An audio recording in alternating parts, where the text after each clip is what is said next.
네, 유라도스간 수필 창작교실 선생님들 안녕하십니까? 2강 수업을 시작하겠습니다.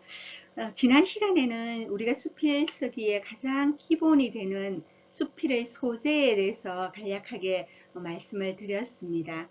이번 시간에는 우리가 수필을 쓰는 데 있어서 구성상의 문제죠. 예, 수필의 종류에 대해서 말씀을 드리고자 합니다. 수필의 종류는 학자들마다 이렇게 나누는 기준은 다릅니다.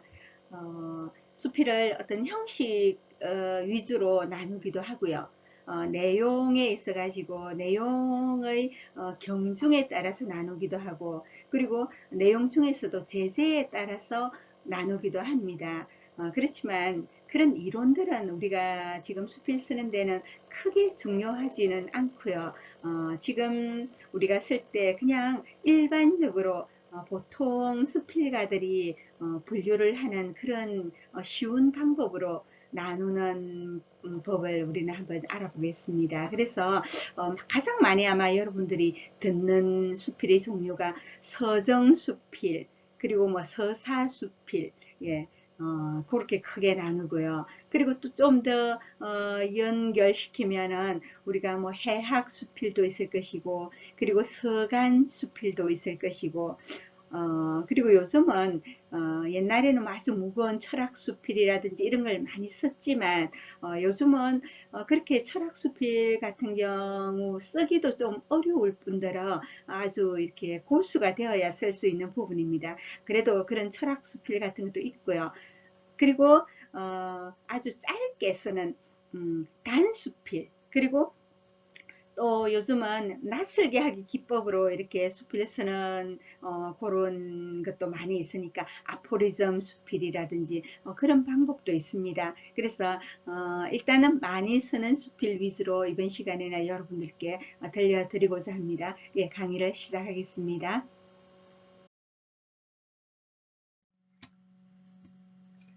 네, 흔히 글 쓰는 사람들은 이 비퐁이라는 프랑스의 학자죠. 이분이 이렇게 말씀한 글은 곧 사람이다 하는 이 말을 굉장히 즐겼습니다. 예, 뭐 똑같은 말로 루이제 린즈가 한 그 사람과 그 사람이 쓴 글은 똑같아 하는 이 말도 뭐 같은 맥락인데요. 일단은 우리가 특히나 수필은 자기의 체험, 예, 자기의 그 생각, 자기의 관점, 예, 이런 게 다 그대로 쏟아 부어 넣은 그런 이렇게 한 편의 글이지 않습니까? 그래서 글 쓰다 보면 그 사람의 생각도 우리가 읽을 수 있고요. 그 사람의 뭐 품격도 알 수 있고, 또 그 사람의 장단점 뭐 다 알 수 있죠. 여러분들하고 지금 제가 대면 수업을 하지 못하고 비대면을 해서 제가 학생들의 어떤 상황들 또는 써오는 글들을 제가 알 수가 없어서 어떤 평가를 할 수가 없는데, 나중에 이제 이 기초적인 거 듣고 또 여러분들 또 습작한 것을 볼 기회가 아마 있을 것 같습니다. 그럴 때 이제 제가 글을 보면 그분 이미지하고 거의 비슷합니다. 예, 그래서 어쩔 수가 없죠. 우리는 그 길을 넘어설 수는 없는데, 그런데 신기하게도 글을 쓰면서 그리고 자기의 어떤 부족한 부분도 채워지고요. 자신의 뾰족뾰족한 부분도 다듬어지고, 신기하게도 글이 나를 만들어 갑니다. 내가 글을 쓰기 위해서 지금까지 갇힌 생각, 닫힌 생각으로서 결론을 내려고 하면 낼 수가 없습니다. 그래서 그 생각의 벽을 허물 수밖에 없어요. 그래서 허물다 보면 이해의 폭도 넓어지고 어떤 부분에 대해서 마음을 비우게도 되고, 예, 다시 생각을 고치기도 하고, 예, 그래서 글이 자신을 그대로 이렇게 비추어 주는 거죠. 그래서 어쨌든 글을 쓰다 보면 참 나 자신도 글이 나를 만들어가고 키우게 됩니다. 그래서 글은 곧 사람이라는 말에 우리는 동의를 할 수가 있을 것입니다. 네, 수필의 종류를 이렇게 분류하기 이전에 우리는 산문하고 수필은 조금 다르다는 걸 이해를 했지 않습니까? 산문은 넓은 뜻에서 수필을 포함한 뭐 소설이라든지 또 일기라든지 뭐 자서전이라든지 서간문, 논설문, 뭐 사설, 평론, 아주 뭐 철학 이야기 이런 것들이 그냥 운문이 아닌 시라든지 예, 시조 이런 것이 아닌 줄글은 모두 산문이 되고요. 그리고 그 중에서 우리가 수필은 일기와 또 자서전과 달리 어떤 문학적인 형상화를 입혀서 이렇게 쓰는 글이 수필이라고 말씀을 드렸습니다. 자, 그렇게 산문이 넓은 범위라면 수필은 좁은 범위의 어떤 문학적인 예, 산문이 되겠고요. 그 다음에 수필과 에세이는 또 어떻게 다른가? 예, 쉽게 말하면 우리나라는 수필이라고 그러고 서양에서는 에세이라고 그럽니다. 예, 그러는데 예전에는 수필과 에세이를 조금 구분을 해서 수필은 조금 가벼운 내용 그리고 에세이는 조금 더 철학적이거나 사회적이거나 역사라든지 이런 거 있는 약간 무거운 그런 내용을 에세이라고 했는데 자꾸 시대가 바뀌면서 지금 우리나라에서는 수필과 에세이를 크게 이렇게 구분하고 있지는 않습니다. 그래도 우리는 이제 이 용어에 대해서 조금 더 살펴보면 자, 수필은 어쨌든 주관적인 것, 예, 주관적인 것 중에서도 조금 가벼운 것은 경수필이라 그러고요. 그래서 우리가 서양에서는 그 에세이 중에서도 미셀런이라 그러죠.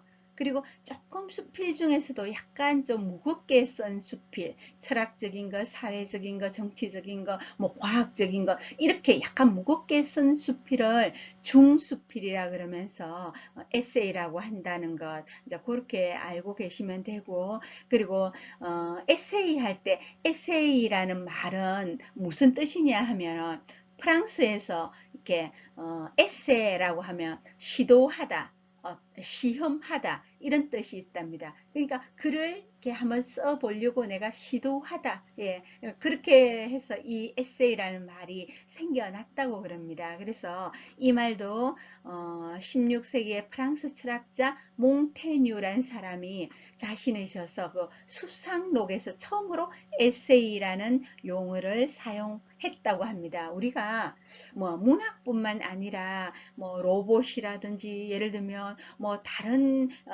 뭐 차라든지 술이라든지 이런 것을 배울 때도요.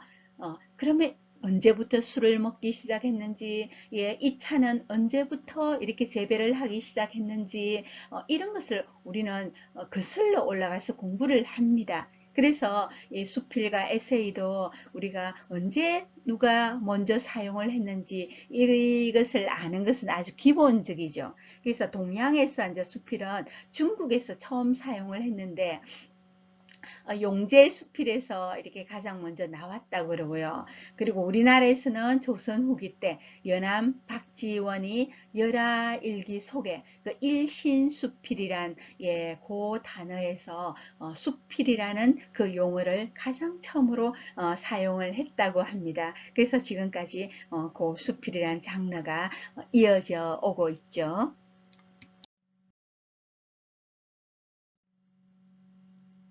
수필에서 가장 기본적인 서정 수필이죠. 예, 우리가 서정하면 무엇입니까? 나의 개인적인 어떤 감정, 개인적인 어떤 정서, 예, 아주 주관적인 내 마음을 이렇게 표현을 한 것이거든요. 그래서 특히 한국 사람들은 한국의 어떤 서정시 그런 거에 대해서 굉장히 익숙해져 있습니다. 우리가 학교 다닐 때 고등학교 때 막 이렇게 배웠잖아요. 김소월의 시, 예, 한용운의 시, 뭐 정지용의 시, 김영랑의 시, 시, 박모굴의 시, 그런데 보면 굉장히 자기의 주관적인 감정, 그런 아주 감동적인 내용들이 막 있거든요. 그게 이제 서정인데, 수필에도 이제 서정, 수필이 있습니다. 그래서 자기의 어떤 감정을, 개인적인 그런 감정들을 많이 이렇게 넣어서 이렇게 쓴 글인데, 자칫 잘못하면 또 어떻게 되느냐 하면 감정이 넘쳐버리면 아주 심파적으로 돼서 그런 것만 조금 조심을 하면 서정수필은 누구한테라든지 이렇게 잘 읽힙니다. 자, 이정림 선생님이 선 아까시 꽃술이라는 그 서정수필의 일부를 한번 보겠습니다. 아까시 하면 우리가 흔히 아카시아 하는, 예, 그걸 말하죠. 아카시아. 그래서 아카시아란 말은 원래 좀 틀렸다고 그럽니다. 우리나라에서는 아카시아 나무가 아니라고 그럽니다. 그게 우리가 흔히 하는 아카시아가 아카시 나물이라고 그럽니다. 예, 나무라고 그러죠. 자, 그래서 이제 이분이 적은 걸 보면, 내가 어렸을 때 우리 시골 집은 포도 과수원을 했다. 포도뿐만이 아니라 사과와 배도 재배했지만 그것은 얼마 안 되고 주로 포도에 중점을 두었다. 포도 과수원 둘레로 쭉 늘어서 있는 앵두나무에는 빨간 앵두가 따먹기에도 숨이 가쁘게 많이 달렸었다.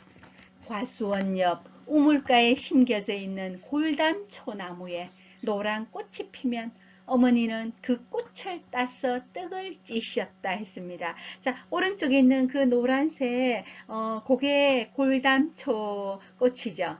예, 그래서 그 향긋한 꽃 냄새가 밴 떡맛이란 얼마나 좋았던지 하고, 자기의 어떤 경험을 가지고 아주 문장을 유려하게 이렇게 적었습니다. 그래서 너무 이렇게 이런 서정수필에서는 너무 미사여구를 엮는다라든지 문장을 꾸미려고 하면 오히려 더 역효과가 난다는 거, 그걸 생각하면서 오히려 자기의 어떤 정서를 신선하게 그냥 서면은 글이 훨씬 산뜻하게 그냥 있는 그대로 이렇게 자기의 감정을 이렇게 써면 됩니다. 그것이 서정수필이 되겠죠.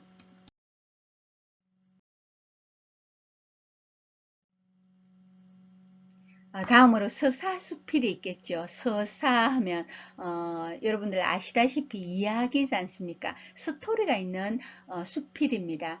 소설은 반드시 스토리가 있지만요. 수필은 스토리 없이 우리가 아까 서정수필을 했지만 어떤 걸 묘사하기도 하고 어떤 걸 그대로 설명하기도 하고 어떤 때는 내 그냥 감정의 흐름만 이렇게 적기도 합니다. 하지만 서사수필은 어떤 이야기를 통해서 내가 독자에게 어떤 전달을 하는 겁니다. 자, 그래서 서사수필 속에서는 때로는 우리가 대화체도 나옵니다. 예, 만약에 글을 쓴다면 그런데 또 수필은 짧은 분량이기 때문에 대화도 꼭 필요한 거 말고 너무 늘어뜨려도 그 곤란하죠. 예, 어쨌든 서사수필에서 이야기가 있는 수필, 여기 예문은 예전에 제가 쓴 수필인데 한번 볼까요? 제목은 아버지의 김밥입니다. 어머니가 장사를 가시면서 제가 초등학교 1학년 때 소풍 때 아버지께 김밥을 이렇게 싸주라고 재료를 어디 놔두고 간 거예요. 그래서 아버지가 김밥을 샀는데 저는 그대로 사주는 대로 학교에 들고 갔죠. 그리고 소풍을 갔습니다. 자, 그리고 친구들하고 그 야외에서 김밥을 먹으려고 도시락 뚜껑을 여는 순간부터 나옵니다. 잠시 머뭇거리다가 살며시 도시락 뚜껑을 열어보았다. 그런데 그만 아 하고 나도 모르게 짧은 탄성이 나오고 말았다. 아버지께서 싸주신 김밥의 모양이 참으로 신기했다. 썰지도 않은 채 둘둘 말린 까맣고 기다란 세 줄의 김밥이었다. 도시락에 담긴 세 줄은 시커먼 토간 같기도 하고 언젠가 먹어본 적이 있던 두툼한 순대 같기도 했다. 부엌일을 모르는 아버지께서는 속재료를 끝내 찾아내지 못하고서 커다란 김 위에 밥을 넓게 펴고는 조승간장 한 숟가락 쭉 뿌린 후 양은 도시락통에 담으셨던 것이다.